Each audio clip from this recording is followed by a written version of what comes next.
त्याच परंपरेमध्ये बोल्होबाराय आणि कनकाई आईसाहेब यांचा अवतार झाला. कनकाई आईसाहेब सतत बोल्होबाराय पांडुरंग परमात्म्याच्या वारीसाठी जात असायच्या आणि आईसाहेबांनी एक दिवस प्रश्न केलाय, का हो मलाही घेऊन जाणार. आणि आईसाहेबाला घेऊन बोल्होबाराय पंढरपूरच्या वारीला गेले. चंद्रभागेचं स्नान केलंय, पंढरपूरची प्रदक्षिणा केली, महाद्वारामध्ये जाऊन नतमस्तक झालेत. आणि ऐका सज्जनो, एक एक पायरी चढत असताना बोल्होबारायने सांगितलं, हे बघ कनकाई, हे बघ देवाच्या समोर जाशील ना, काही मागू नको बरं का, काही मागू नको. स्त्रियांचा स्वभाव हो म्हणायचा, करायचं तेच करायचं. ठरल्याप्रमाणे आईसाहेब गेल्या. बोल्होबारायने नमस्कार केलाय, बोल्होबाराय समोर गेले. आईसाहेब समोर आल्या. देवाला इतका आनंद वाटलाय आणि आईसाहेबाला पाहिल्याबरोबर भगवान परमात्म्याने सांगितलं, आईसाहेब आलात, काय आनंद आहे, तुमच्या परिवाराचा माझ्यावर किती उपकार आहेत, ऋण झालेलं आहे माझ्यावर, तुमचं ऋण आहे. आईसाहेब तुम्ही आलात. आईसाहेबाच्या लक्षात होतं आज आपल्याला काही मागायचं नाही. पण सज्जन ऐका, जगाचा चालक मार्ग होतो, चतुरा तू शिरोमणे. भगवान परमात्म्याने सहज विचारलं, का हो तुम्ही दोघंच आला, तिसरं कोणी आलं नाही, तिसरं कोणी आलं नाही म्हटल्याबरोबर आईसाहेबाच्या डोळ्याला पाणी आलं. आईसाहेबांनी सांगितलं, महाराज ती पूस अजून पिकलेली नाही. कनकाई आईसाहेबांच्या डोळ्यामध्ये पाणी बघितलं, देवाला इतका आनंद झाला. आज आपल्या डोक्यावरचा भार उतरण्याची ताकद आज आपल्यात आलेली आहे. आज आईसाहेब आपल्याला काहीतरी मागणार आहेत, आपला भार कमी झाल्याशिवाय राहणार नाही. आईसाहेबांना विचारलंय, दोघंच आलात? हो. आईसाहेब रडायला लागल्या. भगवान परमात्म्याने सांगितलं, काय झालंय?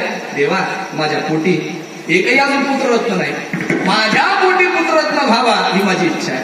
भगवान परमात्म्याला इतका आनंद झाला.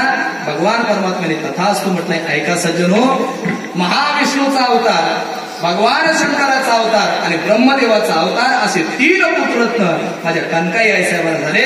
सर्वात मोठे सावजी महाराज, भगवान शंकराचा अवतार. आईसाहेबांना दुसरे पुत्ररत्न झाले जगद्गुरु तुकोबाराय, तो भगवान विष्णूचा अवतार. आणि ऐका सज्जनो, ब्रह्मदेवाचा अवतार म्हणजे माझे कान्होबाराय. आणि ऐका सज्जनो, त्याच कान्होबारायांचा अभंग सेवेकरता निवडलाय. कोण कान्होबाराय? ते कान्होबाराय आपल्या भावासाठी ज्यांनी आपल्या संसाराची राख रांगोळी केली, आपल्या भावासाठी ज्यांनी आपलं सदैव आपल्या भावाला पाठीराखा म्हणून जे राहिले. महाराज जगद्गुरु तुकोबाराय तुम्ही आम्हाला डोळ्यासमोर दिसतात, पण त्यांच्या पाठीमागे जे असणारी माणसं आहेत ना, त्यांचा खूप मोठा त्याग आहे. माझ्या आईसाहेबांना सर्वजण नाव ठेवतात, सर्वजण नाव ठेवतात जिजाबाई साहेबांना. ऐका सज्जनो, जिजाबाई साहेब होत्या म्हणून माझ्या जगद्गुरु तुकोबारायांची गाथा तुमच्या आमच्या समोर आलेली आहे. ऐका, तसाच पाठीराखा भाऊ माझ्या जगद्गुरु तुकोबारायांना. काय झालं बघा, जगद्गुरु तुकोबाराय लहानचे मोठे व्हायला लागले. 12 वर्षाचं वय आहे आणि पहिलाच दुर्घटना जगद्गुरु तुकोबारायांच्या जीवनामध्ये घडली, ती म्हणजे दुष्काळे आटीला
Hare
तुकोबरायांच्या जीवनात घडू लागल्या. दुष्काळ आटेला द्रव्य नेला मान, श्री एक अन्न अन्न करिता मेली.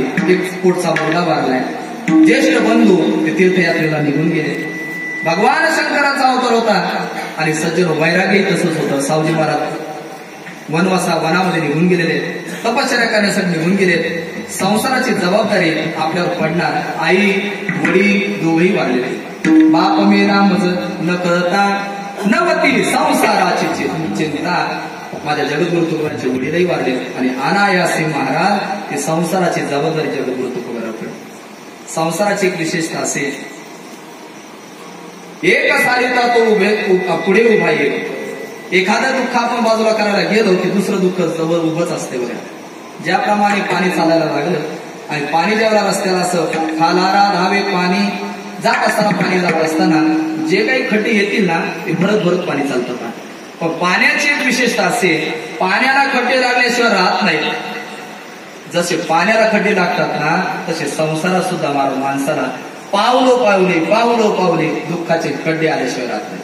आणि ऐका सज्जनो, संसारामध्ये दुःख भोगीत जगद्गुरु तुकोबरायांना एक दिवस वैराग्य निर्माण झाले. जगद्गुरु तुकोबरायांना विचार केलाय काय करावं या संसाराच्या बाबतीत. आपण प्रयत्नाने संसार करण्याचा प्रयत्न करतोय. ऐका सज्जनो, संसार कधी पूर्ण होत नाही. जगद्गुरु तुकोबरायांनी खूप प्रयत्न केले पण संसाराचं दुःख नाहीच होत नाही. त्यावेळेला जगद्गुरु तुकोबरायांनी या संसाराचा वीट आलाय आणि जगद्गुरु तुकोबरायांनी मनामध्ये धारणा धरली, बस एक असणारा परमात्मा तोच एक सुखी आहे. सर्वसंगी सर्वसंगी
सर्वसंगी वीट आला तू एकला आवडसी. महाराज जगद्गुरु तुकोबराला वैराग्य झाला. जगद्गुरु तुकोबराने सर्व संसाराची जबाबदारी आपले लहान बंधू असणारे त्यांच्यावर टाकली. आणि ऐका सज्जनो, ते कान्होबा आहे संसाराची जबाबदारी फिरत असायचे. एक दिवस जगद्गुरु तुकोबराने हातामध्ये विना घेतलाय आणि पांडुरंगाचं दर्शन व्हावं म्हणून भंडारा डोंगरावर जाऊन बसले. घरच्या कोणालाही माहित नाही. एक दिवस झालाय, 2 दिवस झाले, 3 दिवस झाले, आपला भाऊ वापस येत नाही. ऐका सज्जनो, ते भाऊ होते ते आजचे नाही. आजचा भाऊ पंढरपूरला गेला, दुसरा भाऊ बाण ठेवत नाही. बाण जगद्गुरु तुकोबराच्या भावाने महाराज केलं काय, आपल्या भावाचा शोध घेणं सुरू केलाय. घराचा त्याग केलाय, अन्न पाण्याचा त्याग केलाय. आणि ऐका सज्जनो, या वनामध्ये जावं, त्या वनामध्ये जावं, या डोंगरावर जावं, त्या डोंगरावर जावं आणि आपल्या भावाचा शोध घेणं चालू केला. 1 दिवस नाही, 2 दिवस नाही सज्जनो, तब्बल 13 दिवस माझ्या जगद्गुरु तुकोबराचा शोध घेण्यासाठी माझे कान्होबा निघालेले. सज्जनो, घरी अन्न पाण्याचा त्याग करणारी पत्नी सुद्धा होती. मुलं बाळा महाराज त्याच रीतीचे होते. कान्होबा निघालेत, आपल्या भावाचा शोध घेत निघालेत. कोणालाही विचारा का हो माझ्या भावाला बघितलं का हो, असा असा फेटा आहे, अशी अशी चिपल्या हातामध्ये आहेत, विना आहे. आपले लक्षणं सांगावेत, भावाचे लक्षणं सांगावेत आणि प्रत्येकाला विचारावं, सांगा हो माझा भाऊ बघितला का. सज्जनो, कानवानी पायाने माझ्या कान्होबाने जगद्गुरु तुकोबराचा शोध घेण्यासाठी जावं. भामचंद्र बघितलाय, घोराडा बघितलाय, इंद्रायणीचा काठ बघितलाय. जगद्गुरु तुकोबरांची भेट झालेली. ऐका सज्जनो, सायास करता करता भांडारा डोंगरावर पोहोचले. भांडारा डोंगर म्हणजे आजचा भांडारा नाही, तो त्यावेळेचा भांडारा. सज्जनो, सहजच एका जाळीच्या आड माझे जगद्गुरु तुकोबराज बसलेले होते. श्री विठ्ठल जय विठ्ठल नामस्मरण चालू होतं. आणि ऐका सजन काय भाग्य असेल माझ्या कान्होबरायांचं. जगाचा चालक मालक जगद्गुरु तुकोबांच्या समोर उभा आहे, बाळवेश घेऊन श्री हरी. आणि आपल्या भावाच्या तपश्चर्याने आपल्या भावाचा शोध करत करत आलेले माझे कान्होबराय, त्यांना सुद्धा भावाची भेट झाली आणि जगाचा चालक मालक त्यांची भेट झाली. सज्जनो, साक्षात सगुण स्वरूपामध्ये माझ्या भगवान परमात्म्याने तुकोबांच्या समवेत असणारे जगाचा चालक मालक त्यांची भेट माझ्या कान्होबरायला झाली. सज्जनो, ते कान्होबराय. एवढेच कान्होबरायांची ओळख नाही सज्जनो, एवढीच कान्होबरायांची ओळख नाही. कान्होबरायांच्या बाबतीत जर बोलायचं जर झालं तर कान्होबरा हे जगद्गुरु तुकोबांचे शिष्य आहेत. एवढीच ओळख नाही माझ्या कान्होबरायांची. ऐका, माझे कान्होबरा जगद्गुरु तुकोबांचे टाळकरी आहेत. 14 टाळकऱ्यापैकी एक महत्वाचे मोठे टाळकरी म्हणजे माझे कान्होबराय आहेत. आणि त्या कान्होबरायांचा दसरा या प्रकरणातील सेवेकरता निवडलेला अभंग विठ्ठल.